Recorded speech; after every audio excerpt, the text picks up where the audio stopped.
Hello everyone, welcome to my channel maths का फंडा। तो आज हम क्लास 9 का एक्सरसाइज 1.4 लेंगे। लास्ट वीडियो में हमने कवर किया था एक्सरसाइज 1.3। एक्सरसाइज 1.4 शुरू करते हैं विदाउट डिले। उसका फर्स्ट क्वेश्चन हम ले लेते हैं। फर्स्ट क्वेश्चन क्या है? First question is that we have to check whether the question is classify the following numbers as rational और irrational। ठीक है, we have to check whether the given numbers are rational और irrational। नंबर irrational है या rational है। तो first part हम सॉल्व करते हैं। जैसे कि हमको पता है कि हम लोगों ने फर्स्ट वीडियो में कवर किया था कि रैशनल नंबर्स के डेसिमल एक्सपेंशन कैसे होते हैं, या रैशनल नंबर कौन सा होता है, या इरेशनल नंबर के डेसिमल एक्सपेंशन क्या होते हैं। और अगर आपने नहीं किया है तो प्लेलिस्ट से जाकर उसको आप देख सकते हैं। तो शुरू करते हैं, फर्स्ट पार्ट लेते हैं। अगर हम फर्स्ट पार्ट की बात करें तो देखिए, what is 2? 2 is rational number. 2 rational होता है। And what is root 5? Root 5 is irrational.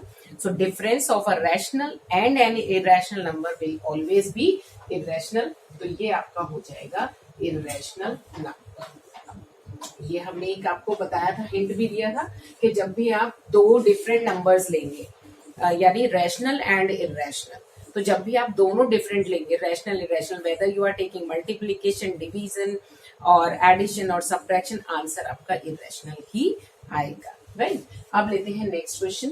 कभी भी आपको अगर क्वेश्चन में ये बताना है कि रैशनल है कि इरेशनल है, आपको पहले उसे कंप्लीटली सॉल्व करना है। अगर वो सॉल्व नहीं है तो, जैसे सेकंड क्वेश्चन को अगर हम देखें, it is not simplified. Right, so ये पूरा सिंप्लीफाई नहीं हुआ है, यानी कंप्लीट नहीं है। हमें इसको अभी आगे सॉल्व करना है। अभी इसको सॉल्व करेंगे तो क्या होगा?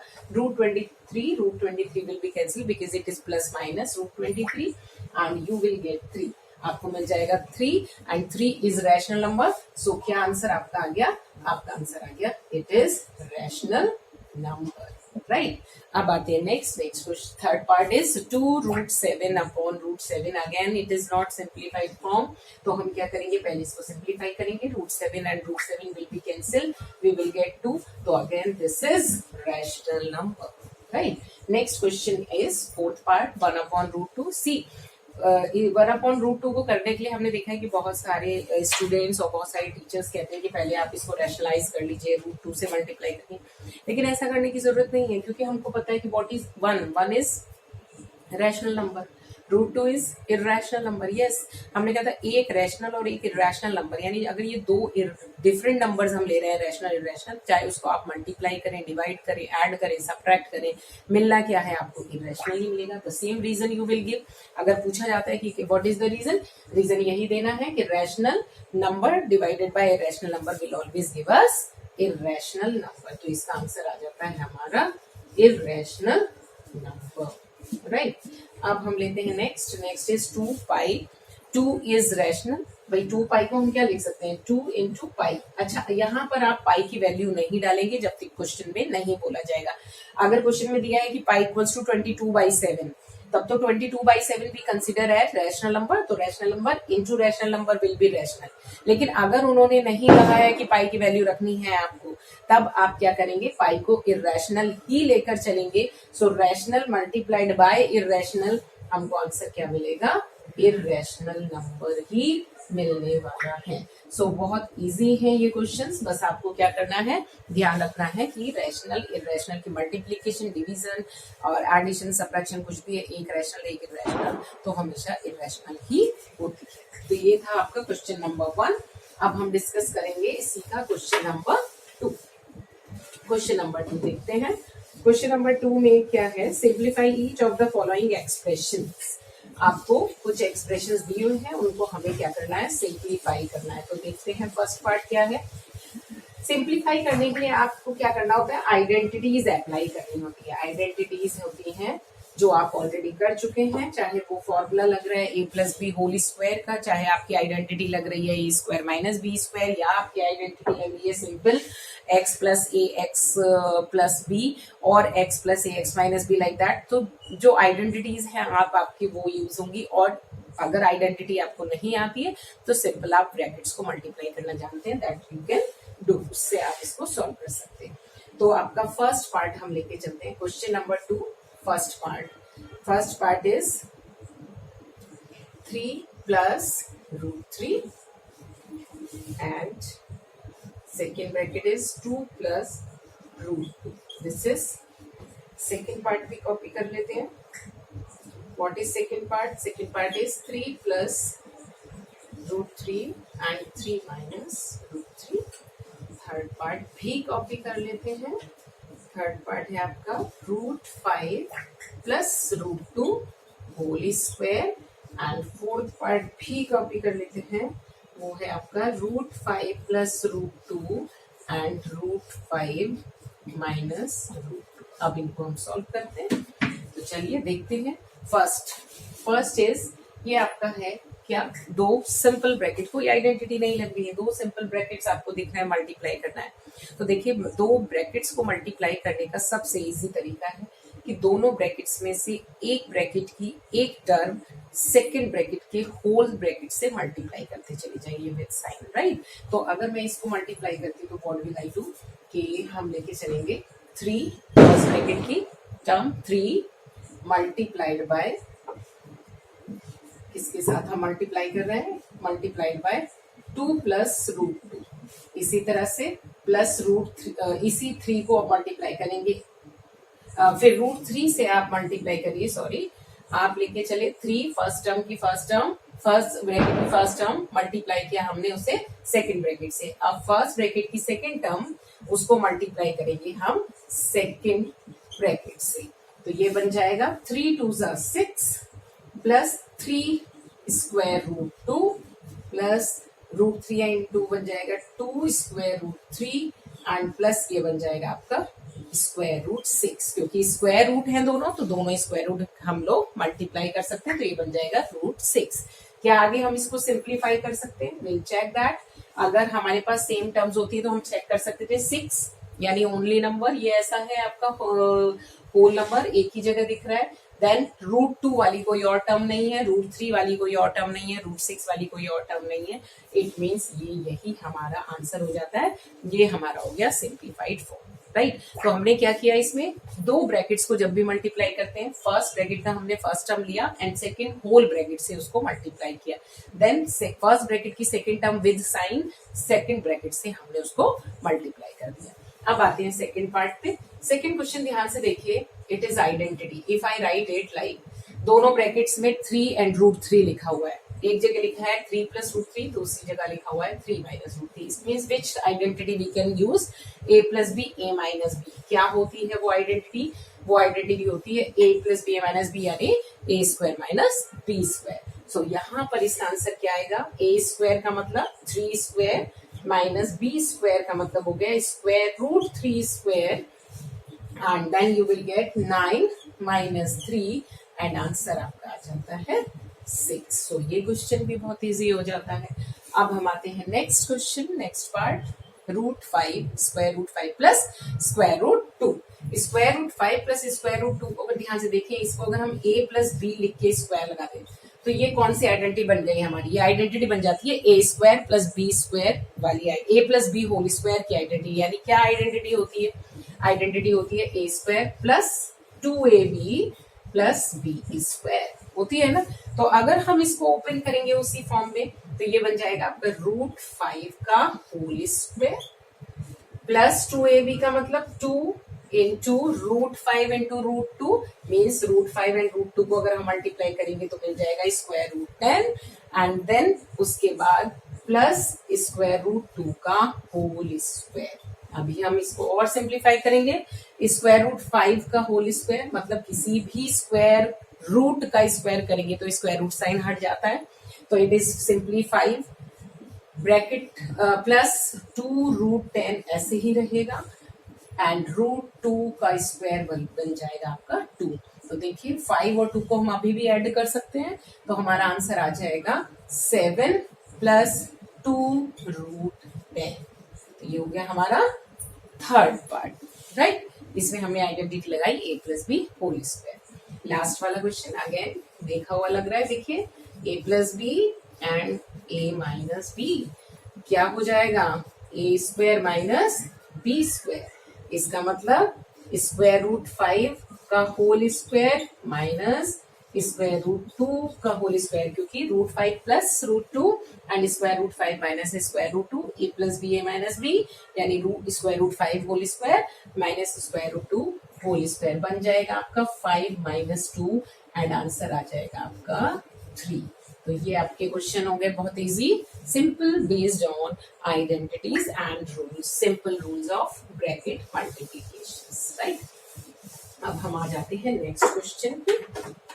नेक्स्ट क्वेश्चन हमारा क्या है?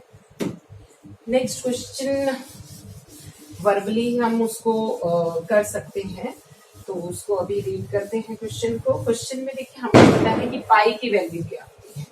हमको मालूम है कि पाई की वैल्यू अगर 22/7 है तो 22/7 लिखने पे वो रैशनल नंबर हो जाता है, लेकिन अगर हम उसको एज अ पाई लेके चल रहे हैं तो वो इरेशनल नंबर हम लोगों ने मालूम किया, हम लोगों को पता है कि हम उसको लेकर चलते हैं, ठीक है। लेकिन अगर इसमें उन्होंने कहा है कि अगर हम पाई को C/D लिख दें, पाई को क्या लिख दें? C/D। This is question number 3। अगर हम पाई को C/D, C का क्या मतलब है? मतलब ये सॉल्व होके पाई ही आएगा। C होता है सर्कमफ्रेंस यानी 2πr और D डायमीटर होता है 2r। अगर ये कट जाएगा तो आंसर हमारा पाई ही आता है, राइट। तो ये यही कहना चाह रहे हैं कि अगर हम उसे C/D की फॉर्म में लिखते हैं तो ये तो देखने में ऐसा लग रहा है ना कॉन्ट्रडिक्शन, मतलब वो कह रहे हैं कि ये हमें लग रहा है कि जो हम बात बोल रहे हैं ये उसका विरोध कर रहा है, ठीक है, ये उसको अपोज कर रहा है।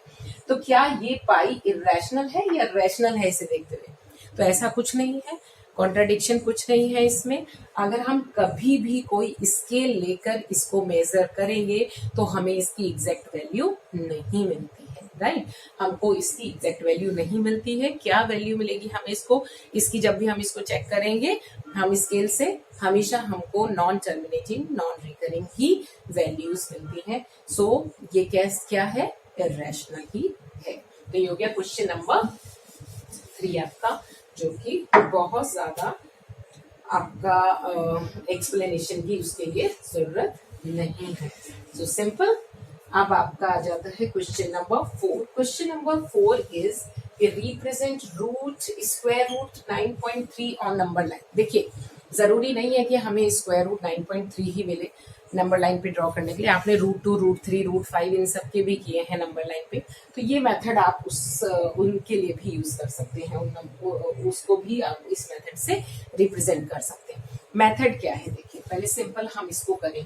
मेथड है, अगर हम सपोज करिए रूट 2 लेके चलते हैं, ठीक है, हमको रूट 2 को रिप्रेजेंट करना है, तो मेथड ये है कि जो यहाँ वैल्यू रूट के अंदर दी है आप उतनी वैल्यू क्या करेंगे, उतनी स्केल से उतनी यूनिट की एक वैल्यू ले लेंगे। इट मीन्स 2 यूनिट, आप यूनिट कुछ भी ले सकते हैं, मीन्स आप 1 यूनिट को 1 सेंटीमीटर ले सकते हैं, आप 1 यूनिट को 2 सेंटीमीटर ले सकते हैं, मीन्स आप स्केल अपनी कन्वीनियंस के हिसाब से कुछ भी ले सकते हैं, ठीक है।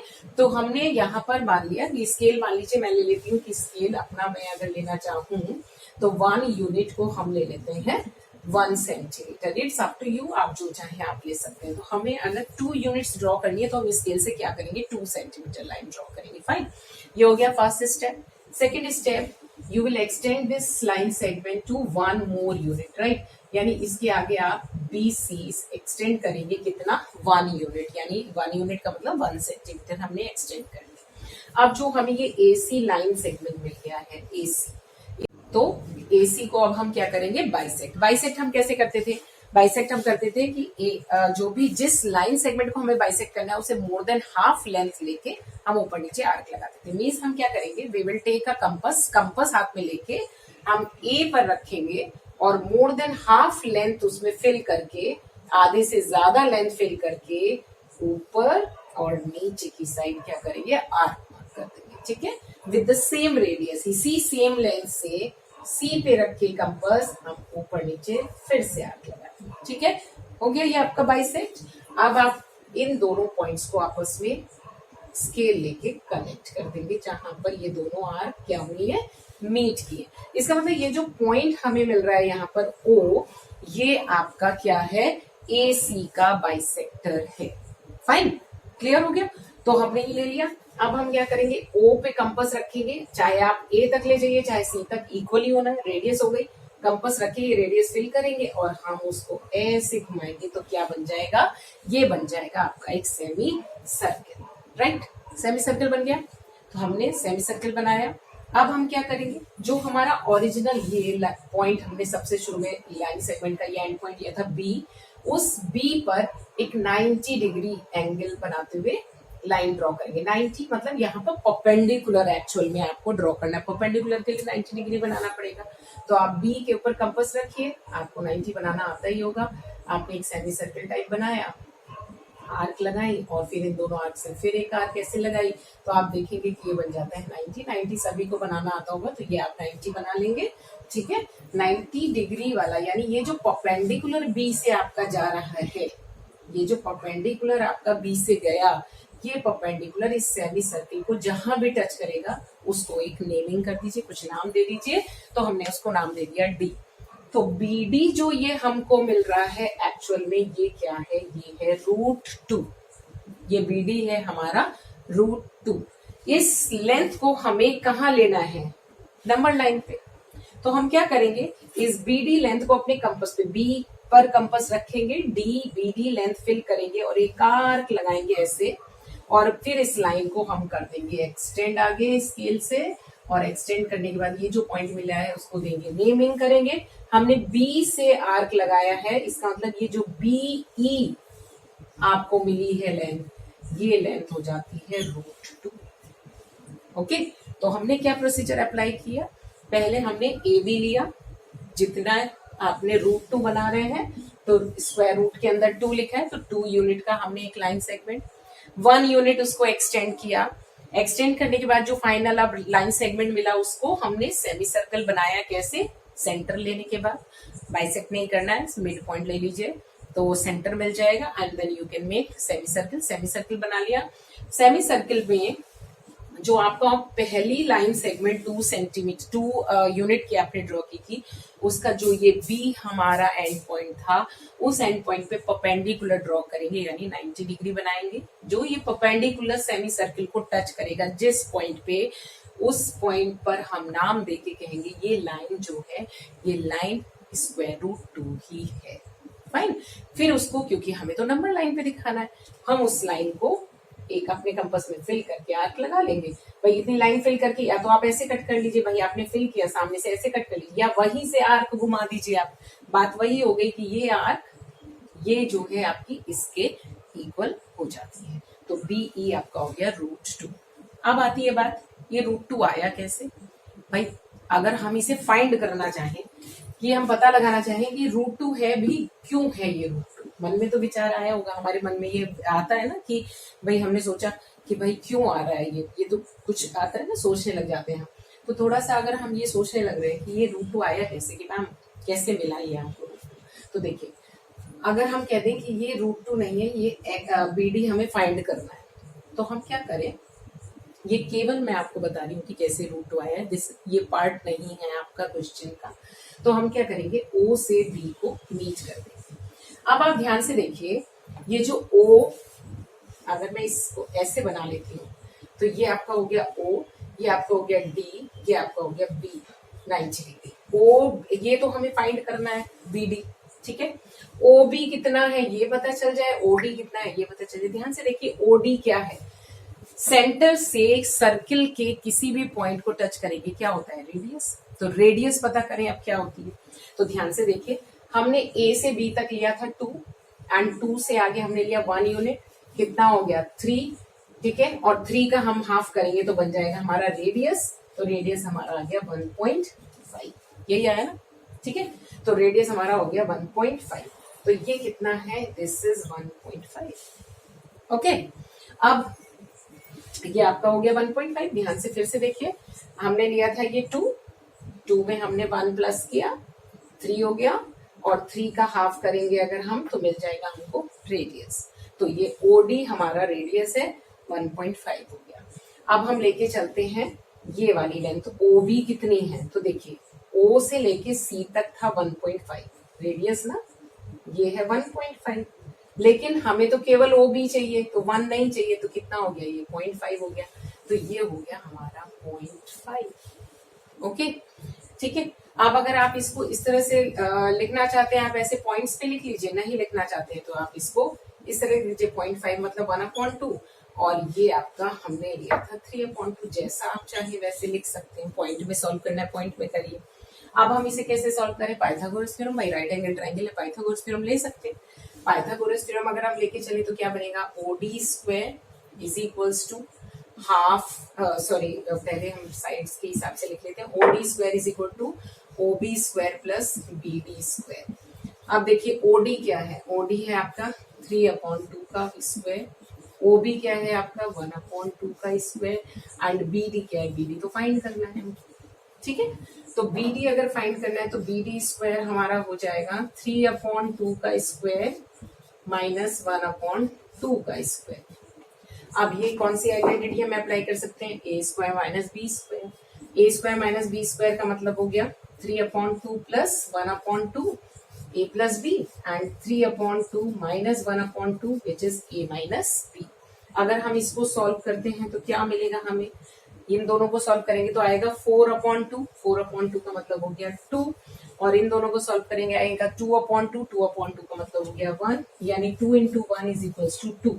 तो हमारा आंसर आया BD square is equals to 2, और अगर हम स्क्वायर हटाएंगे तो BD की क्या वैल्यू आ गई, BD की वैल्यू आ गई स्क्वायर रूट 2। तो इसका मतलब BD हमारा किसके इक्वल है, ये BD हमारा इक्वल है √2 के इक्वल, तो इसलिए हम इसको √2 डायरेक्टली ले लेते हैं। तो आई होप ये समझ में आ गया होगा आपको कि कैसे आया है। अब इसी तरह से हम क्वेश्चन नंबर 4 सॉल्व करते हैं। क्वेश्चन नंबर 4 में हमें क्या फाइंड करना है, क्वेश्चन नंबर 4 में हमें रिप्रेजेंट करना है square root 9.3 on number line. तो जैसे हमने पहले किया कि जो भी नंबर स्क्वायर रूट में लिखा है पहले उतना यूनिट की लाइन ड्रॉ करेंगे। तो first of all we will draw a line segment of equals to 9.3 unit, then we will extend this 1 unit इसको एक्सटेंड कर देंगे। जो भी लाइन सेगमेंट अब फाइनली मिली उसकी मोर देन हाफ लेंथ लेके ऊपर नीचे आर्क लगाएंगे दोनों तरफ से, ठीक है। आपने जहां भी ये मीट करेगा वो आपको मिल जाएगा O सेंटर मिड पॉइंट। आपको नहीं बाइसेक्ट करना है, स्केल से आप मिड पॉइंट ले लीजिए। एग्जैक्ट वैल्यू अगर नहीं मिलती है तो आप बेस्ट तरीका होता है ऐसे ही निकालिए। O आपको सेंटर मिल गया, इस सेंटर को पर कंपास रखिए, OA या OC लेंथ फिल करिए एंड बना दीजिए एक सेमी सर्कल। सेमी सर्कल बन गया। सेमी सर्कल जैसे ही बन जाएगा हमें क्या करना है, ये जो B पॉइंट लास्ट पॉइंट से जो पहला पॉइंट है उस पॉइंट पे हमें परपेंडिकुलर बनाना है यानी 90 डिग्री। तो हम यहाँ B पर बनाएंगे 90 बनाना भी आपको आता होगा। 90 बनाते हुए जैसे ही आप इसको एक्सटेंड करेंगे तो ये आपको मिल जाएगा एक और पॉइंट जो कि सेमी सर्किल पे जाके टच करेगा, ठीक है। ये परपेंडिकुलर सेमी सर्किल को टच किया, D हमने नाम दे दिया, इसका मतलब ये BD जो है ये बना आपका 9.3। अब इस लेंथ को फिल करके आपको नंबर लाइन पे यानी कितनी लेंथ फिल करके या तो आप ऐसे कट लगा दीजिए या यहीं से आप आर्क लगाइए, वो वहां पे मीट करेगी, और इस लाइन को क्या कर दीजिए आप एक्सटेंड कर दीजिए। इसको भी नेमिंग कर देते हैं। तो ये जो B से लेकर E तक की लेंथ है ये आपकी मिल जाती है स्क्वायर रूट 9.3। तो ये तरीका हो गया आपका स्क्वायर रूट 9.3 को रिप्रेजेंट करने का, ठीक है। अब लेते हैं हम क्वेश्चन नंबर 5। क्वेश्चन नंबर 5 देखते हैं क्या है। क्वेश्चन नंबर 5 में आपको क्या करना है, रैशनलाइज करना है। क्वेश्चन है rationalise the denominator of the following.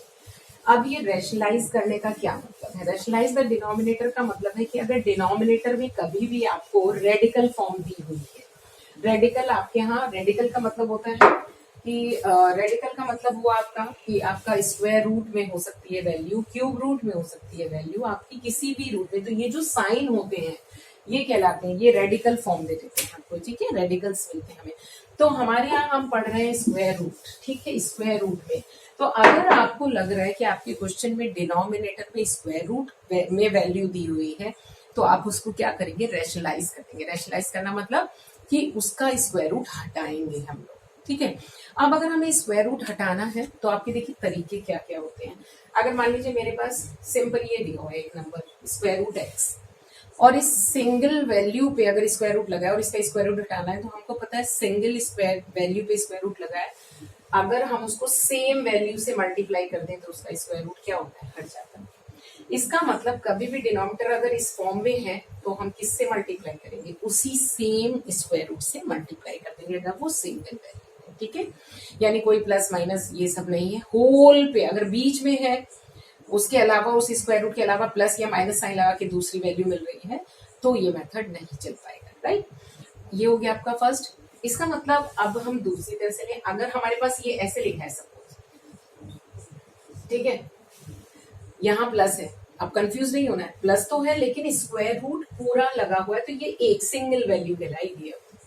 तो अगर मुझे स्क्वायर रूट हटाना है तो अभी भी मैं क्या करती हूँ, सेम स्क्वायर रूट से ही मल्टीप्लाई करूंगी। देखिए क्योंकि स्क्वायर रूट तो एक ही लगा है ना मेरा, उसके अंदर ये लिखा हुआ है सिंगल स्क्वायर रूट है, केवल एक ही स्क्वायर रूट के लिए साथ लिखा है, तो यही आपका लिखना है, इसमें कोई कंफ्यूजन नहीं होना चाहिए। लेकिन अगर मेरे पास क्वेश्चन आ जाता है ऐसे जैसे root x plus y, suppose यहाँ पर स्क्वायर रूट हो भी सकता है नहीं भी हो सकता है, तो ये सिंगल स्क्वायर रूट है लेकिन इसके बाद भी या इसके पहले कोई और टर्म लिखिए, यानी कितनी सिंगल टर्म नहीं है, ये सिंगल टर्म थी, ये सिंगल टर्म थी, बट ये सिंगल टर्म नहीं है। जब आपका क्वेश्चन सिंगल टर्म में नहीं है तो आप उसमें क्या लगाएंगे, स्क्वायर रूट हटाना है, प्लस लगाए।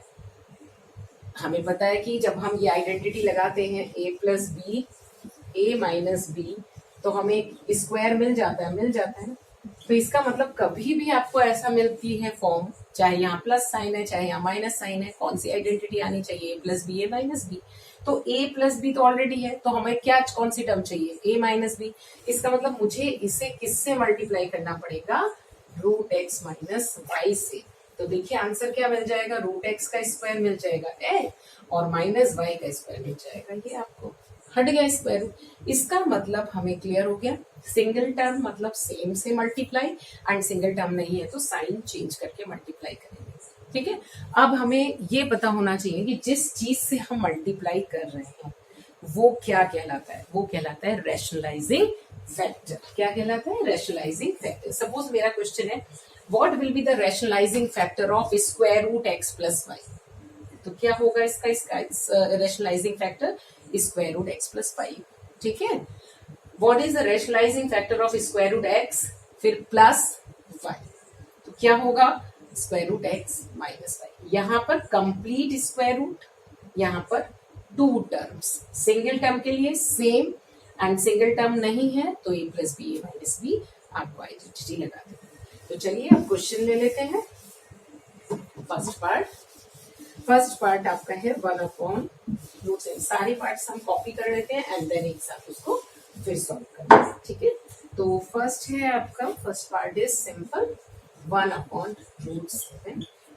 सेकेंड पार्ट ले लेते हैं, that is 1/√7 minus √6। Then third part लेंगे 1/√5 plus √2, and then fourth part ले लेते हैं, दैट इज 1/√7 माइनस 2। 4 पार्ट्स, ठीक है। डिनोमिनेटर में स्क्वायर रूट्स में टर्म दी हुई है, इसका मतलब हमें इसे रैशनलाइज करना है। Rationalising factor for this single term है तो हम क्या करेंगे, सेम से ही ऊपर नीचे मल्टीप्लाई, √7 से एंड √7 से दोनों तरफ मल्टीप्लाई करेंगे। 1 into √7 will be √7 and √7 into √7 same roots multiply होते हैं तो रूट हट जाता है। सो ये आ गया आपका आंसर, हो गया बहुत इजी कैलकुलेशन। अब आते हैं इधर, भाई सिंगल टर्म नहीं है, हमारे पास दो टर्म है, आइडेंटिटी हमने बोला कौन सी लगानी है, ए plus b a minus b. A minus B दिया हुआ है तो आपको लेना है ए प्लस बी, यानी हम प्लस साइन ले लेंगे इसके साथ। प्लस साइन अगर हम ले लेते हैं, देखिए कभी भी मल्टीप्लाई करना होता है तो ब्रैकेट में लेके करिए, अगर मोर देन 1 टर्म्स है तो हमने ये ले लिया। अब अगर हम इनको मल्टीप्लाई करें, ऊपर तो 1 से मल्टीप्लाई हो रहा है तो as it is it will be √7 plus √6 and upon में a minus b a plus b which is a square minus b square, यानी a स्क्वायर का मतलब हो गया √7 स्क्वायर माइनस √6 स्क्वायर, एंड ये आपका मिल जाएगा √7 प्लस √6 अपॉन 7 माइनस 6, इसका मतलब आपका आंसर आ गया √7 प्लस √6, क्योंकि 7 माइनस 6 विल बी 1। ठीक, अब आते हैं नेक्स्ट पार्ट। नेक्स्ट पार्ट में अगेन हमारे पास एक टर्म नहीं है, मोर देन 1 टर्म यानी 2 टर्म्स है। अब हम मल्टीप्लाई किससे करें, नीचे a प्लस बी की फॉर्म दी हुई है, तो हम किससे मल्टीप्लाई करेंगे, हम मल्टीप्लाई करेंगे a माइनस बी यानी √5 माइनस √2 अपॉन में भी √5 माइनस √2। इसको कंप्लीट करते हैं, ऊपर 1 है तो 1 से मल्टीप्लाई करके तो वही आने वाला है, √5 माइनस √2। नीचे हो जाएगा a स्क्वायर मतलब √5 का स्क्वायर क्या मिलेगा आपको 5 एंड √2 का स्क्वायर क्या मिलेगा आपको 2। तो आंसर आपका आ जाएगा √5 minus √2 upon 3। This is the answer. अब आते हैं last question. Again last question भी वही उसी टाइप का है, मोर देन 1 टर्म यानी 2 टर्म्स दी हुई है, बीच में माइनस साइन है यानी a माइनस बी दिया हुआ है। तो हम क्या करेंगे, a प्लस बी से करेंगे, a प्लस बी मतलब √7 प्लस 2 से ऊपर मल्टीप्लाई √7 प्लस इस 2 से नीचे मल्टीप्लाई करेंगे, ऊपर अगेन 1 है तो 1 से मल्टीप्लाई करने के बाद तो आपको मिलने वाला है वही नंबर यानी √7 प्लस 2 एंड नीचे आ जाएगा आपका √7 का स्क्वायर मतलब a square minus b square. तो √7 का स्क्वायर क्या मिलेगा आपको 7 एंड 2 का स्क्वायर क्या मिलेगा आपको 4। आंसर आ जाएगा आपका √7 प्लस 2 अपॉन 7 माइनस 4 क्या आएगा आपका 3। तो ये आ गया आपका आंसर 3। तो देखिए इसी तरह से आप सारे क्वेश्चंस कर सकते हैं। Rationalise the denominator very easy. इसके बाद हम करेंगे नेक्स्ट वीडियो में नेक्स्ट एक्सरसाइज कवर एंड उसके बाद हम लेंगे कुछ एक्स्ट्रा क्वेश्चंस, क्योंकि रेशनलाइजेशन जो है बहुत इंपॉर्टेंट टॉपिक है एंड एनसीईआरटी में जो क्वेश्चंस दिए हैं these questions are very simple. इस तरह के क्वेश्चंस केवल 1 और 2 मार्क्स में ही पूछे जाते हैं। एक्स्ट्रा क्वेश्चंस जो हम आपको कराएंगे जो बेसिकली आपसे 3, 4, 5 मार्क्स में पूछे जाते हैं वो हम लेंगे अपने लास्ट वीडियो में। पहले ये चैप्टर कंप्लीट कर लेते हैं, तो इसको आप सॉल्व करिए, रिवाइज करिए सारे वीडियोस देख के and then next last video देखने के बाद एक्स्ट्रा क्वेश्चंस करते हैं। Take care, bye bye.